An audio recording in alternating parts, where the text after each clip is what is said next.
Hi mga kabeshi, ako magaganda na katulad ko. Char! So today pala mga kabeshi, nandito kami ng aking asawa sa Hardee's. And first time ko lang mag-try dito sa Hardee's. Pero itong aking asawa, nakapag-try na siya dito before I came to the US. So I'm super excited to finally try it with him, ganun. So my husband got a cheeseburger with fries. And I had a BLT sandwich with fries also. So for my drink mga kabeshi, I choose cranberry juice. At coke naman dito sa aking poging asawa. So, alam niyo ba mga kabeshi na na-amaze ako dito sa US kasi yung mga fast food and restaurants na na-try kong nakainan, yung kanilang drinks ay only refills, o di ba bongga? And medyo nanibago ako dito mga kabeshi, wak, na para bang na-culture shock ako, ganon. Is this considered culture shock mga kabeshi or what? I don't know, just tell me and comment down below.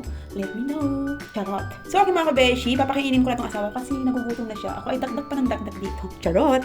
First try. How is it? It's Alright. good? Yeah. Oh. That's all right. Rate 1 to 10.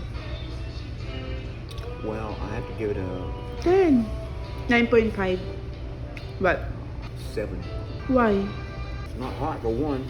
So yun na nga mga kabeshiwak, 7 lang po yung rate ng aking poging asawa dito sa kanyang cheeseburger. Nagustuhan naman niya, but the only thing he commented on was that it wasn't warm. So yun lang yung kanyang comment, pero yung kanyang cheeseburger is so tasty. Ganon. So ito na mga kabeshi, titikman na natin ang ating BLT sandwich.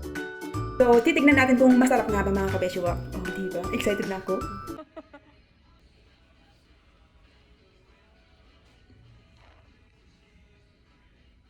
So, wait lang mga kabeshiwak. Gusto ko din tikman itong cheeseburger ng aking asawa. So, nagustuhan ko din yung kanyang cheeseburger. Super tasty siya, tapos juicy, ganun, as in malinamnam. So, kung sakaling babalik kami dito, itatry ko yung kanilang cheeseburger kasi super nagustuhan ko yung kanyang lasa. Problema nga lang is, hindi siya warm. So, i-rate ko po ito ng 8, ganun. So, okay mga kabeshi, dito naman tayo sa ating BLT sandwich. So, this was also good mga kabeshi, but it wasn't warm either. Pero, nice pa rin yung kanyang flavors, ganon. Tapos, bibigyan ko ito ng 8 din. So, ngayon naman, itong fries ang ating huhusgahan. And ito po ay super nagustuhan ko kasi bagong luto siya. Tapos, sakto yung pagka-crispy niya, hindi siya overcooked, ganon. So, 9 ito para sa akin. So, that's it, pansit mga kabeshi. Hanggang dito na lamang po ang ating Hardee's journey. So, overall, the food was really yummy and fun. So, thanks for watching mga kabeshi. See you on my next one. Bye!